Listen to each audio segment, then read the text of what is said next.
책은 이 책입니다. 여러분이 공부해야 될 책이요. 이 책이 거의 뭐 한 달 공부하시면은 웬만큼 속속들이 좀 훑어보는 건데, 혼자 공부하시기는 조금 어려워요. 사실은 지 강의용으로 만들어 놓은 거라. 쪽수도 한 400쪽 되고. 파트 1은 그 부동산 취득에서 양도까지라는 타이틀인데요. 방금 얘기한 주로 주택의 감면이나 비과세 조항들을 좀 설명을 해드릴 거고요.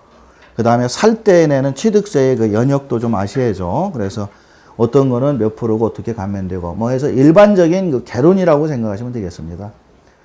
그 다음에 아까도 얘기했지만 현재 그 우리 박근혜 정부가 들어와서는 가장 4.1 부동산 종합대책이 발표한 게 지금 8288이 8월 달까지 연장된 거예요. 쉽게 얘기해서 8월 달에 요번에 발표한 게 크게 세 가지인데요. 그게 저 안에 다 들어가 있어요. 그래서 8월 달에 발표한 게 뭐 새로운 게 아닙니다. 새로운 게 아니고 요때에 발표한 그 현 정부의 부동산에 대한 어떤 그 시각이라고 할까? 그런 정책이 이 안에 있어서 요거를 잘 설명을 들으면 되고요. 요때에 정부가 제안했던 내용들이 일부 시행되고 일부 시행이 안 되고 있거든요. 그 안 되고 있는 내용을 8월 달에 얘기를 한 것뿐이에요. 그 다음에 3강에는 경매나 공매 하시는 분들인데, 경매나 공매 하시는 분들은 가장 관심이 많은 게 단기 투자입니다. 경공매 하시는 분들이 그 경매나 공매로 받은 물건을 10년, 20년 가지고 있을 분 없어요. 종잣돈 마련해서 요즘 젊은 분들 많이 합디다, 투잡으로.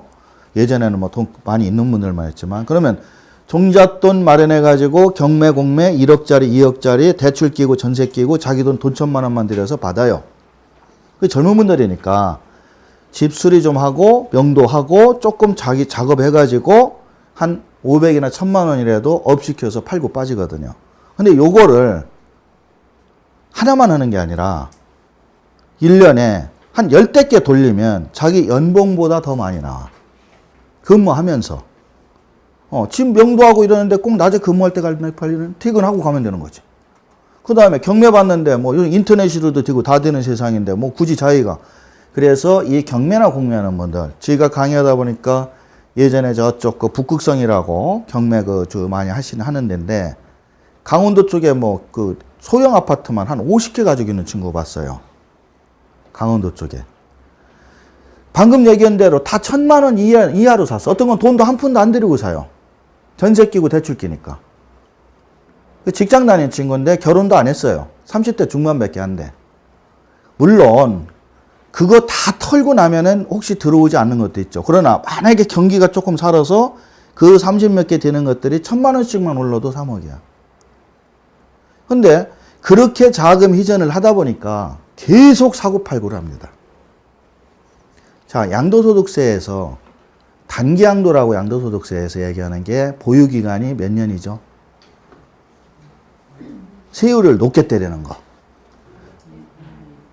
양도세 기능은 전통적으로 그래요. 양도세는 새로운 게 아니라 부동산을 사서 판다고 해서 불로소득이라고 보거든요. 국가가 보는 건. 그래서 집 사서 팔고 땅 사서 파는 사람을 투기꾼, 뭐 예전에 복부인 이래가지고 자꾸 안 좋게 얘기를 하는데, 지금은 하라고 난리죠 또. 전월세 무슨 대책, 거래, 절벽 뭐. 그러니까 정부도 이게 무슨 뭐 꼭 이래. 그 IMF 때는 또 어땠어요? 국가를 돈 있는 사람은 애구 걸려면 제발 부동산 투기해라. 투자가 아니라 투기. 여러 채 사가지고 빨리 사고 팔고 해라. 이렇게 정권 때마다 이 부동산에 대한 정책은 그때그때 틀리는데, 유일하게 계속 가고 있는 일관성 있는 정책이 하나 뭐냐면, 땅이 됐든 집이 됐든 오피스텔이 됐든 상가가 됐든 사가지고 1년 이내에 팔면 50%의 세금입니다. 1년 넘어서 2년 이내에 팔면 40%. 그러니까 내가 경매가 됐든 뭐가 됐든 사서 1억을 남겨서 6개월 만에 팔아요. 그럼 5천만 원 뜯어가요. 딱 절반. 그럼 5천만 원 남았을까요? 말 모르게 뜯긴 돈들이 많지. 우리나라의 부동산 현실이.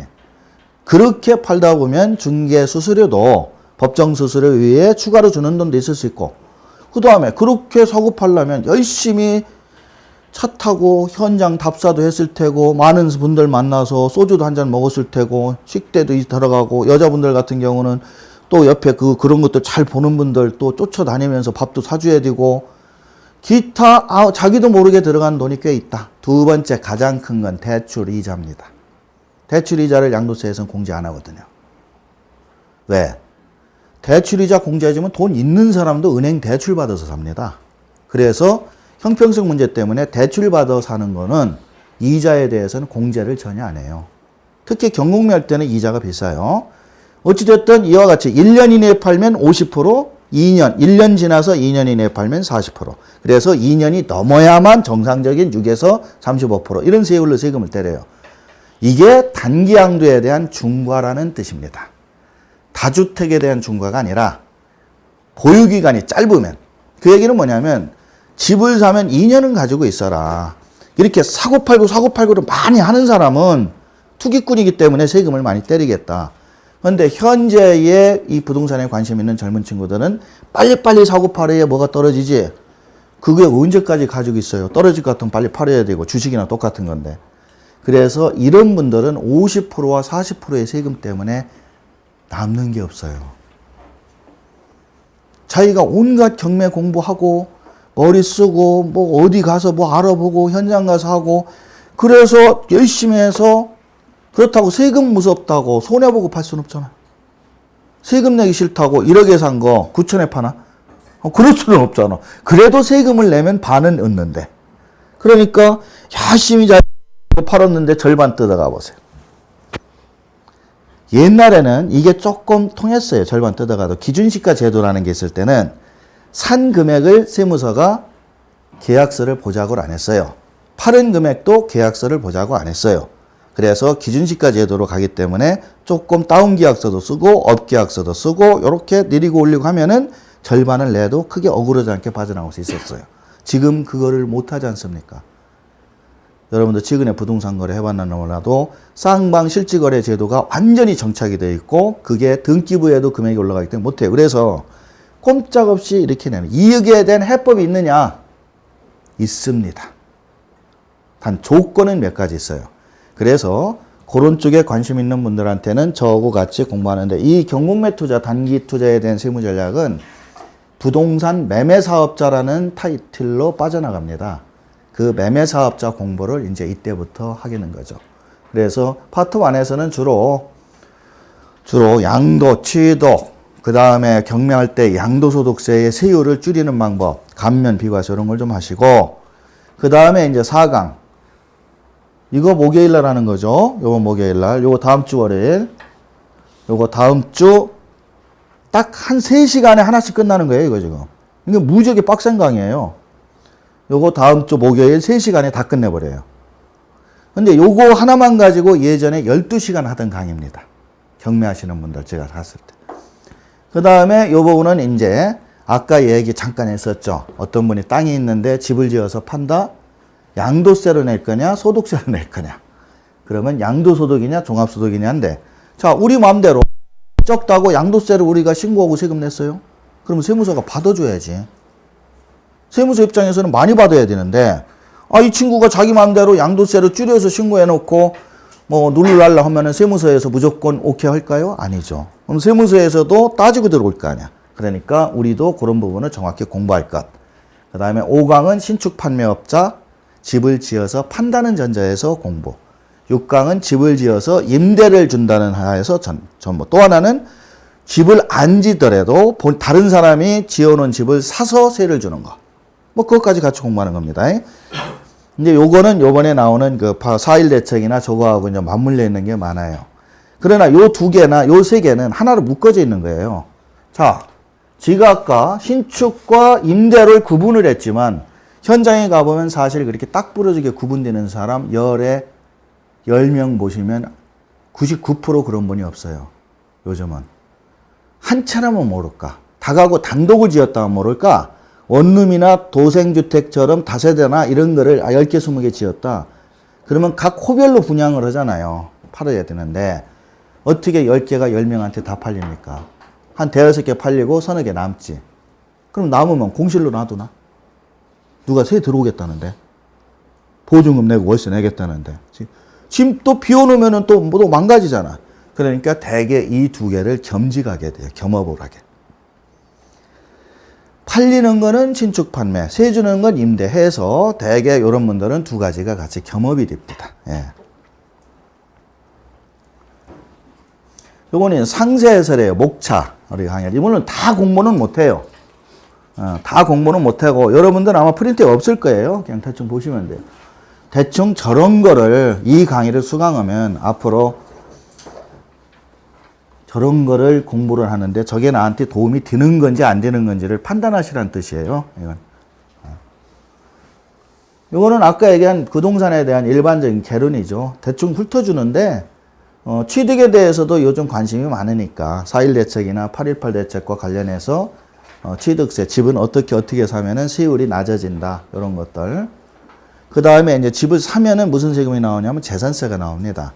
근데 재산세는 정률이기 때문에 큰 뭐 의미는 없어요. 그런데 재산세가 나올 때는 여러분이 꼭 관심 두어야 될 게 종합합산이냐, 분리과세냐, 별도 합산이냐, 요 부분, 과세 방식. 고지서 나올 때 옆에 보면 써 있거든요. 그거는 머릿속에 다 기억하고 계셔야 돼요. 무슨 얘기냐면 재산세가 땅이 됐든 집이 됐든 나왔는데 종합합산으로 나오면 나중에 종합부동산세가 또 나옵니다. 그래서 그 나대지 같은 경우 종합합산으로 과세를 해요. 그래서 이 재산세를 과세 받을 때 구청 세무과에들하고 잘 작업을 해서 그 재산세 과세 대장 서류에 종합합산, 별도합산, 분리과세 이 부분을 거기서 정리를 해놓으면 나중에 세무서 종합부동산세를 안 내도 돼요.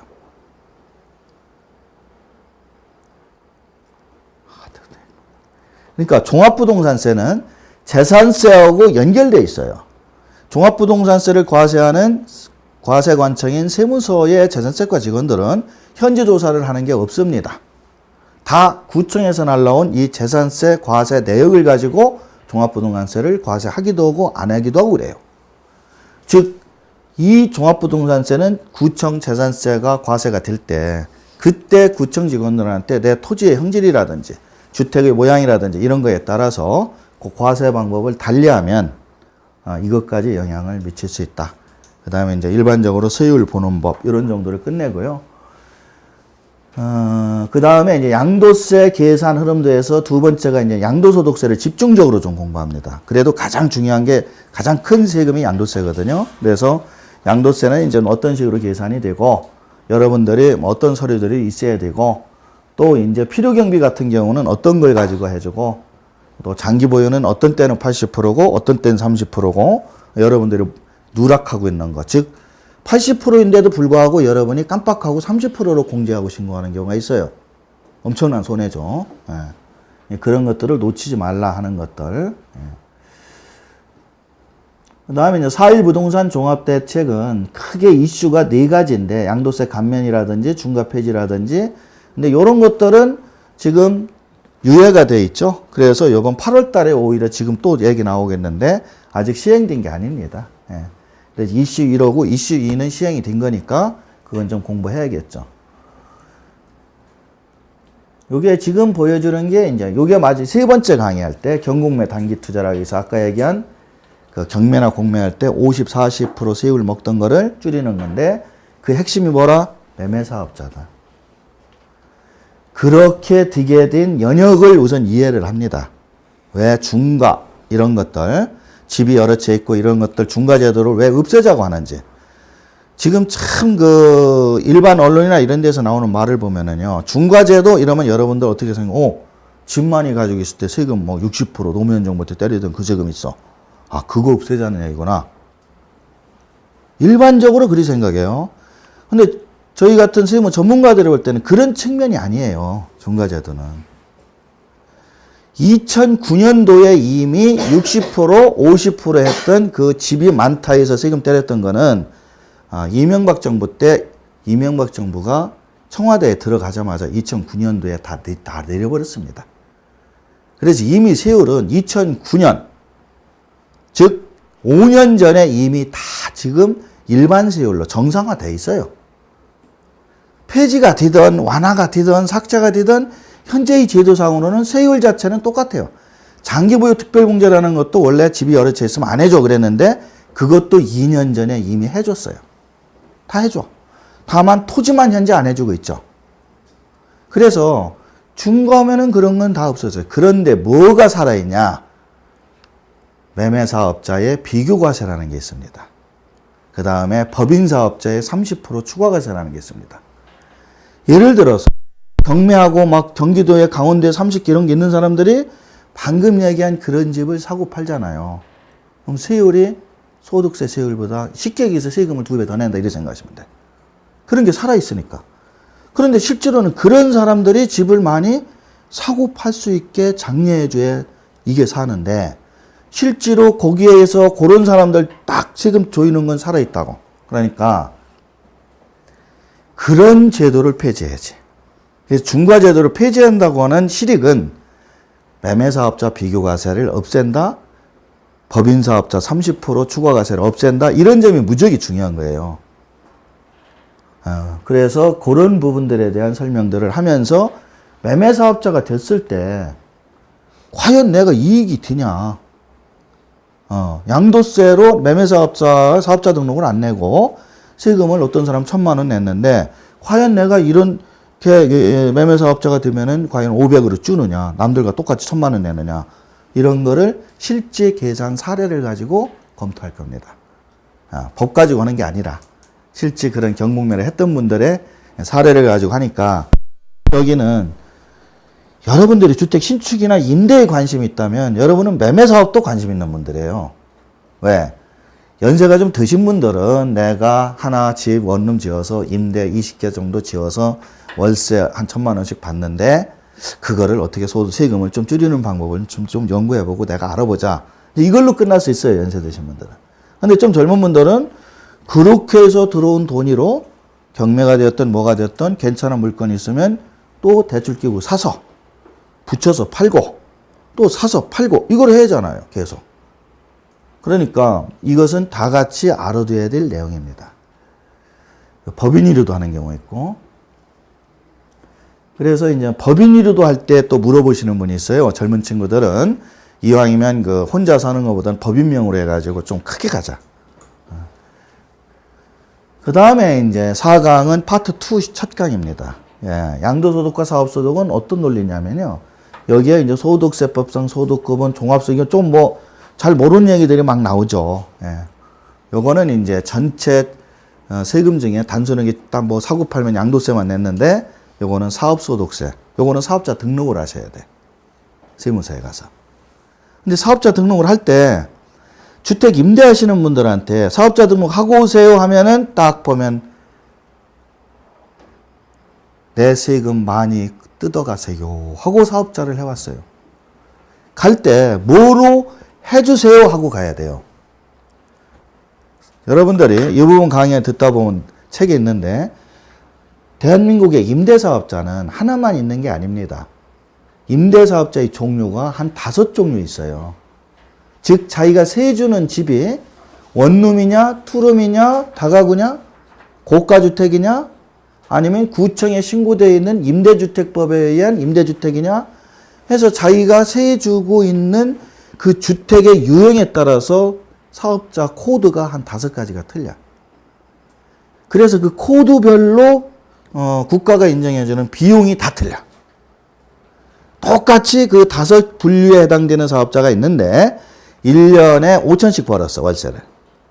근데 코드별로 분류해서 인정해주는 비율이 어떤 사람은 3천, 어떤 사람은 2천, 어떤 사람은 1,000 이렇게 틀리다니까.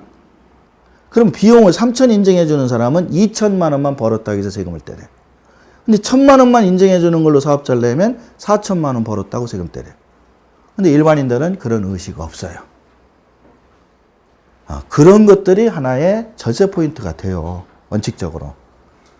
일일이 여러분이 막 세법을 공부하고 계산할 때 뭐하고 영수증을 잘 챙겨서 빼고 이게 중요한 게 아니라 물론 그렇게 해서 한 푼이라도 줄이는 것도 중요하지만 이런 내용 자체를 코드라는 게 있다구나. 그런데 내가 실제 세주고 있는 거는 뭐 130, 111인데 이거를 담당자하고 가서 내 사정이 사실은 이게 건축물 대장은 이렇지만 사실은 이렇소. 이렇게 해서 인정을 받는다면 130, 113으로 된다. 그러면 111은 비용을 1,000만 원밖에 인정 못 받는 건데 3이 되면 3,000을 인정받더라. 그럼 2,000 버는 거예요. 그 2,000 영수증 만들어라 다닐 거 없어. 영수증도 만들기도 쉽지도 않고. 그런 조목조목에서 다 빠져나와야 된다는 거죠. 두 번째, 신고 방법. 이런 일을 하면서 세무서가 요즘은 월세나 이런 게 나오면 다 오픈이 돼가지고 세금을 많이 때린다고 그러니 신고를 해야 되는데, 그러면 일일이 내가 세금을 적게 내려면 누가 뭐 세입자들 방골이 부셔진 거, 그거 열쇠 고친 거, 간이영수증 받은 거, 또 내가 관리인 누구 써가지고 뭐 이렇게 돈 준 거, 그 다음에 요번 태풍에 어디 하나 날아가가지고 고친 거, 이런 거를 내가 옛날엔 안 챙겼지만 지금부터는 하나하나 챙겨야겠구나. 그래서 그걸 다 챙겨서 나중에 세무서한테 가져가면 내가 월세 임대 받은 것 중에 그거 빼고 나머지만 가지고 세금을 하겠지 하고 그걸 열심히 받습니다.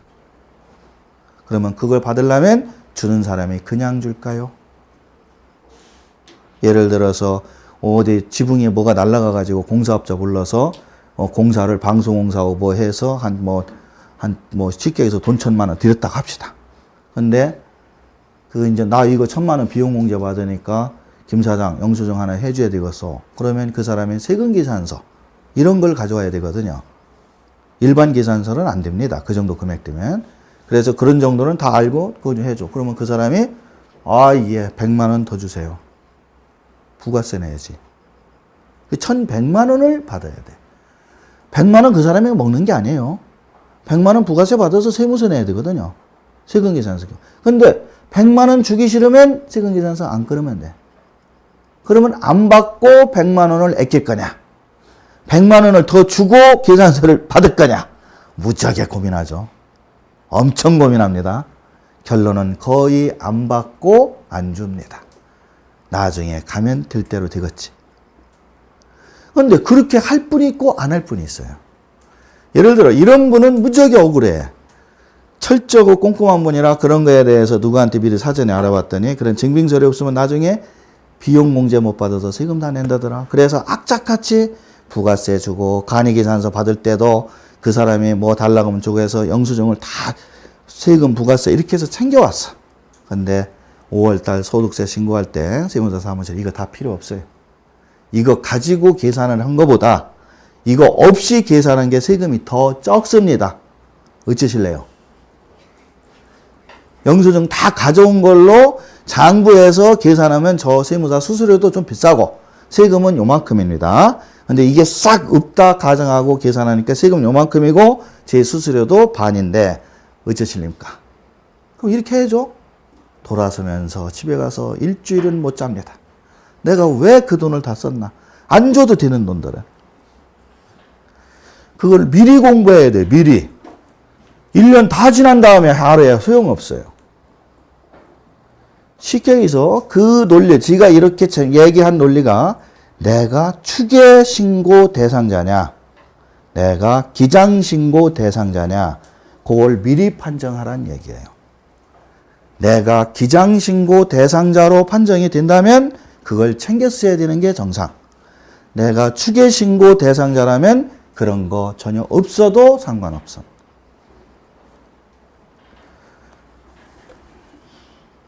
그런 거를 가지고 이 공부를 하는 거고요. 양도소득과 사업소득은, 양도소득은 재산세과, 사업소득은 소득세과에서 세무서의 과가 틀려요. 근데 우리가 양도소득으로 신고하면 100인데 사업소득으로 신고했더니 200입니다. 그럼 우리 입장은 100으로 하고 싶어요. 근데 100으로 신고했더니 재산세과 직원이 사업소득으로 신고해야지 왜 양도소득으로 신고합니까?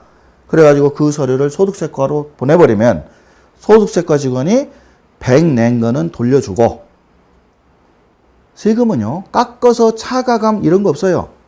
당초 100 낼 때 양도세를 냈기 때문에 세목이 틀리니까 그거는 환급해주고 200은 소득세, 종합소득세로 다시 고지합니다. 그러면서 뭐를 때려? 잘못 신고한 거에 대한 가산세를 또 때리죠.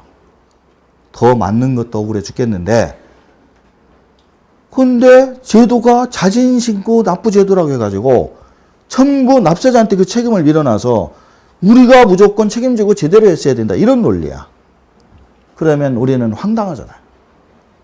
그러니까 그런 경우에 이유가 뭡니까? 하고 물어보면 세무서에서 뭐라고 하면 당신이 지금 사업을 해서 이익을 낸 부동산 신축이나 판매나 임대는 이런 논리에서 볼 때 소득세법상 소득의 구분위로 볼 때 사업자다. 나 사업자 등록 안 했는데요. 사업자 등록을 안 했어도 1과세 기간에 1회 이상 취득하고 2회 이상 자주 사고 팔았다든지 아니면 집을 지어서 분양을 했다든지 다가구 주택 하나 분양했는데 그렇다 해도 그 안에 독립된 집들이 많이 있기 때문에 그런 경우는 사업자를 안 했어도 사업으로 본다. 이런 식으로 나와요. 그럼 우리는 반대 논리를 펴야 돼. 뭔 소리냐? 나는 처음에 집을 지을 때 세를 줄 목적으로 지었다. 그래서 여러분들이요, 집을 지업할 때 임대 목적으로 법이 딱 그렇게 돼 있어. 임대 목적으로 이분이 집을 지업하려면 양도. 근데 집을 지어서 팔려는 판매 목적으로 신축을 해서 팔으면 사업. 이래요. 그럼 방금 제가 얘기한 걸 내서 판매 목적으로 집을 지었다면 200 소득세과, 임대 목적으로 지어서 파는 거라면 100 양도재산세과. 이렇게 돼. 근데 세무서에서 판매 목적으로 했다고 200으로 때렸어. 그럼 우리는 나는 세 줄 목적으로 지었다고 입증하면 되지. 세 줄 목적으로 지었다고 입증하면 100으로 다시 가는 거야. 자, 그런데 어떻게 입증할 거야? 사람 가슴속에 들어갔다 나왔나?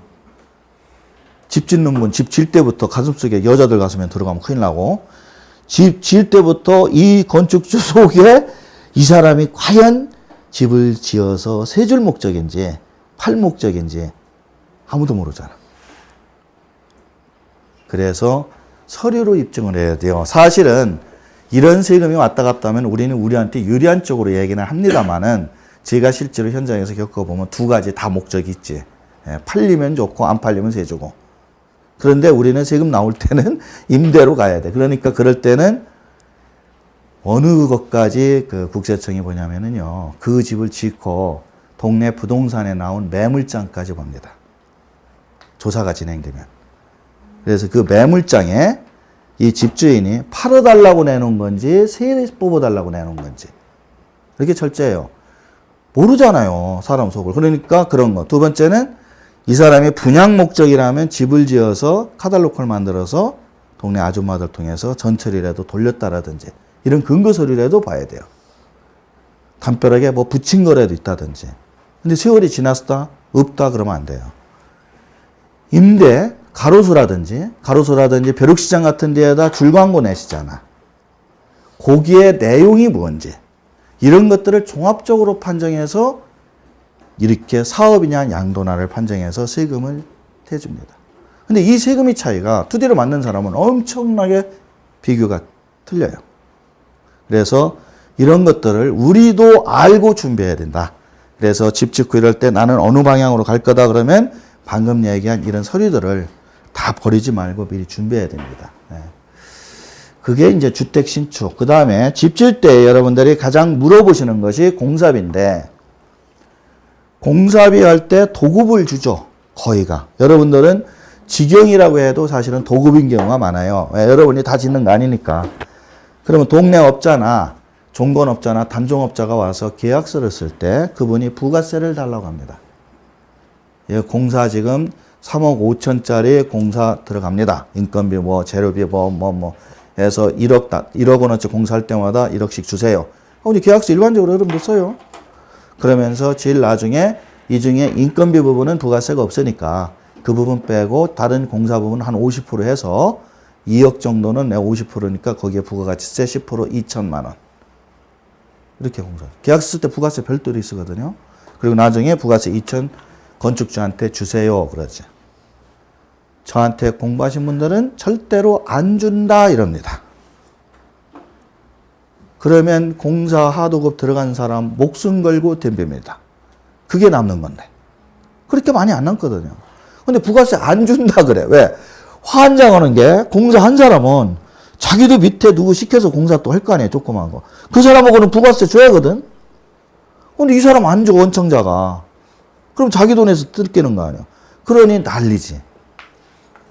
근데 안 준다 하는 것이 그냥 안 준다 하면 안 돼요. 법이 이래서 안 준다 그래야지. 그 다음에 남들 하는 거 보고 저 집 보니까 안 주네? 나도 안 줘야겠네.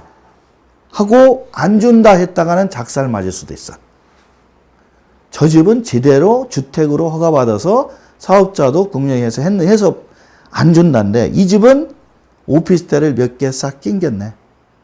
실제 오피스텔 짓는 게 아니라 집인데 나중에 그 연면적이나 뭐 증축면적 이런 것 때문에 주거용 오피스텔 몇 개 허가를 받아 낑겨놨어. 요거는 안 준다 하면 안 돼요. 줘야 돼요. 그런데 짓는 건 사실 다 똑같은 집이거든. 원룸. 두 번째, 공사업자가 누구냐에 따라서 주기도 하고 안 주기도 해야 돼. 그 다음에 집 짓는 분들 제가 물어보면은 건축사무소에서 여러분들 집 짓 때 설계 기본료로 첨이 들어갑니다. 그럼 뭐 내 금액은 자세히 모르겠는데 한 500에서 1000만 원 깨진다. 그러면 건축 설계사무실에서 세금계산서로 청구를 해요. 설계비 예를 들어 1000만 원이다. 그럼 1000만 원 플러스 100만 원. 100만 원 내가 먹는 거 아니요. 받아서 세무서 낼 겁니다. 하고 청구를 해요. 당연히 건축 설계사무소 했으니까 줍니다. 그러면 그 100만 원이 누구 돈 없는 어려운 사람한테 가서 잘 쓰이기라도 하면은 괜찮지. 그 돈을 받아서 이 사람은 세무서에 내요. 그럼 세무서는 내면은 그냥 들어와. 들어와서 세무서 직원 수당이라도 쓰면 좋아. 그냥 국고에 들어가고 끝. 그 돈 안 내도 되는데. 안 줘도 되는데. 건축 입장에서는 안 줘도 되고 설계사무소 입장에서는 안 받아도 되고 세무서에 안 내도 되는 돈인데 그래도 세무서에서 뭐라고 안 넣는데 그냥 알아서 미리 알아서 설설설 갖다 줍니다. 예. 이런 얘기는 이제 알게 되면 내신 분은 배 아픈 거지. 혹시 기존에 이제 건축 하시던 분 그런 거 내신 분 그런 것들 많이 물어봅니다. 그거에 대한 어떤 이론적인 무장을 좀 철저히 하고 가시는 자리가 될 거예요. 그 다음에 성실 신고는 좀 그렇고요.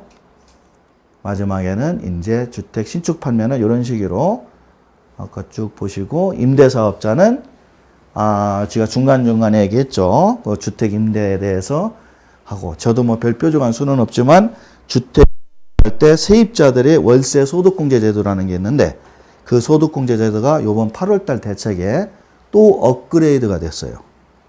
집주인들만 죽어나는 겁니다. 그런데 임대주택을 늘린다는 정책으로 발표를 했는데 왜 월세 소득공제를 늘려놔가지고 반대로 가게 하는지나 모르겠어요. 오늘 뭐 한국경제하고 뭐하고 인터뷰 기사를 전화를 해줬는데 그런 얘기를 제가 했더니 좀 너무 과격해서 그런지 뭐 하여튼 골라서 싫겠다고 그러더라고요. 예. 이런 내용으로 총 6강 파트 1과 파트 2를 6강을 공부를 할 겁니다. 예. 그래서 교재가 한 400쪽 되는 책을 보면서 공부하는 거고요. 교재 위주로 공부합니다. 나중에 가서도. 그래서 요 강좌는 한 번 강의로 끝나진 않고 정규 강좌를 들으신 분들은 다음 기수에 리필 강의를 한 번 정도 더 들을 수 있습니다. 한 번만 가지고는 좀 정확하게 모르니까. 예. 자, 두 번째 시간 좀 쉬었다가 요번 8월 달에 나온 부동산 종합대책을 집중적으로 분석하도록 하겠습니다.